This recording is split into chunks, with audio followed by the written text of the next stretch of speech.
Leafs, dropped by the Panthers, And then they got rid of Kyle Dubas, and yes, and fired their GM. Yeah, but like not just fired him. I mean, I forgot to get sound for this, but you guys can look this up because the president of the Maple Leafs, who Shanahan, I'm forgetting his first name, but Brendan Shanahan. yeah, I think. Yeah. Oh, yeah, bro. Oh, I didn't even realize he had this job. He was formerly the head of player safety, Brendan Shanahan. Oh, right. Okay. Yeah. Well, he's the team president, and Dubas was the GM, a young, kind of up and coming GM. And honestly, the team that Dubas constructed this year specifically, and they made that trade for Ryan O'Reilly, which I thought was a great trade. Yeah, and he played well in the playoffs. He had a bunch of good moments. I have no in the playoffs. issues with how the team was constructed, honestly. I mean, they made the right decision, by the way, letting Jack Campbell go. I'm old enough to remember when people were saying in Igor Shesterkin's Vezina year, well, maybe it should go to Jack Campbell. I was like, give me a break. Don't think so. No, yeah, exactly. Don't think so. Sorry. Now he's not even playing for the Oilers. We didn't even play that last series for the Oilers, which also didn't make sense. Which was wild. But seeing how Stuart Skinner was playing. Either way, it's a silly choice by them, but still. The goaltending thing, maybe you can make an argument that they haven't been able to find one. But you're seeing a lot of these teams going deep in the NHL playoffs. This isn't kind of the old NHL where you need a top 5 goaltender. Like, defensive structure is getting a little bit better, but it was just shocking that they fired Kyle Dubas because so he did this. Shanahan did this press conference where he explained in detail, Bradley, on like a day by day, hour by hour basis how the contract negotiations went, and said it completely from his side, but essentially made it seem like Dubas was trying to squeeze them for more term or for more money. Interesting. And that they just had to say, like, well, it doesn't. The point that really pissed me off was when he was like, it just made it clear that Dubas or Kyle did not want to be the general manager of the Leafs anymore. And it's like, did that make it clear at all, or were you guys based on his reactions in the box? I really don't think that was the case. So. Dubas seems like a pretty competitive guy, and he was absolutely sick and furious when they lost some of those games. I don't think he didn't want to be there, at least from my view. Like, yeah, it just is. It seems like another situation where the Leafs are an incredibly reactive organization. Yes. They are consistently facing and warped. Their minds are warped by the pressure from the Toronto press. Absolutely. And it's which like, leads to turnover, which does not. We see it in New York with the Knicks. Totally, of course.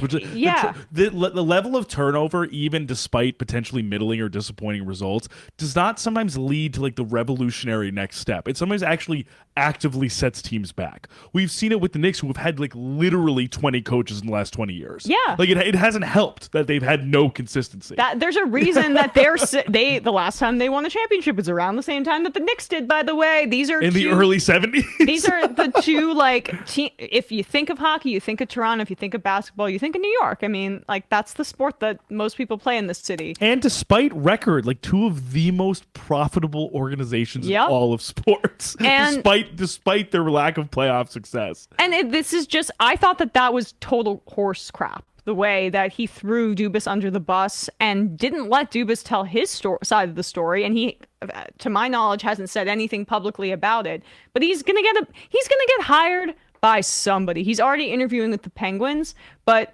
man, like, this would actually make me really pissed off as a Leafs fan, because there was no need to blow this up. There was no need to blow this up. I agree. I just think even in terms of the years where they've been really good, and what I mean by that is like the last like 5 or 6 years where they've been perennially in the playoffs and had disappointing results in the first round. You know, I think that this is probably the best team they've assembled. Yeah, having Tavares, Matthews, Marner, Nylander, Samsonov in goal. O'Reilly is a rental. O'Reilly is a rental. Like I actually both.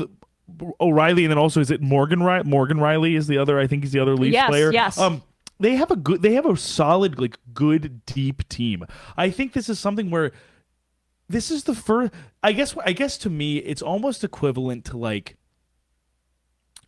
it's not 1-to-1, obviously, but I'm just saying it's almost equivalent to, like, the Kings getting to the playoffs, first time in 17 years, and losing in 7 to the Warriors, and then like firing Mike Brown or something. Yeah. Where it's like, oh, we didn't get that. We literally slay the proverbial dragon of something for our team's history, but now because we didn't get a step farther, we need to change something. To me, it's like, you guys didn't get there before. Yeah. Well, I mean, what is this if not a building block? What is Yeah. this if not a building block to something else when you literally didn't even have that They building finally block before? won, but the building block in that instance is getting to the playoffs. The building block in this instance is winning a playoff series, Right. and they did it. And they won one. The difference in those instances, though, is that the Kings are up and coming and young, and Right, there's a and this is fear like, that the Leafs this is are like an old. more accelerated time. Like Tavares is not getting any younger. No, for and he example, didn't have a great, Right. playoffs, and except for, I mean, he had that overtime winner, but like perhaps there's concern in some way about Auston Matthews resigning, but I think it actually makes it less likely he'll resign because he doesn't there's know more if there's going to turbulence. be a rebuild or something like that, or they're going to be a who lot are they of gonna who are they gonna hire? What's the outlook for that guy? The Exactly. person that they hire.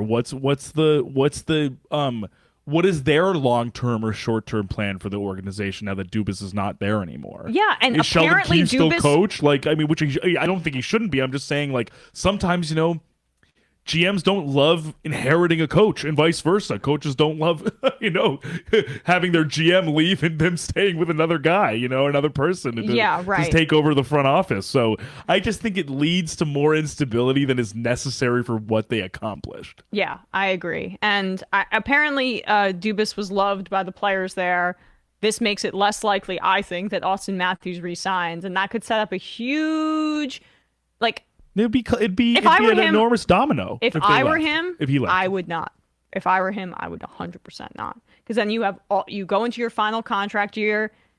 He's gonna get the bag no matter what. He's gonna get a ton of money wherever he goes. See what your options are. See what your options are. And I know he's from Scottsdale, right? We'll get to the Coyotes in a second. They might not be. He's like, you know what? I was missing my college days. I want to go play. I want to go play in a college rink again. But he might want to play in America. He might. Yeah, no, He totally. might. He's No, an American guy. It's absolutely possible, and it would be freaking seismic if he was like, I'm not going to take my option. I don't think The sweepstakes would be crazy. He should do it. He should, and it doesn't mean he doesn't end up there, but he should. But in terms of maybe also just establishing that, hey, like, you're going to need to court me a little bit for me to come. It's not a guarantee that I come back. Exactly. It's always fun when players hit the market, so I'm in favor. Oh, totally. Because it also doesn't happen all the time in hockey, so it's like fun when they do.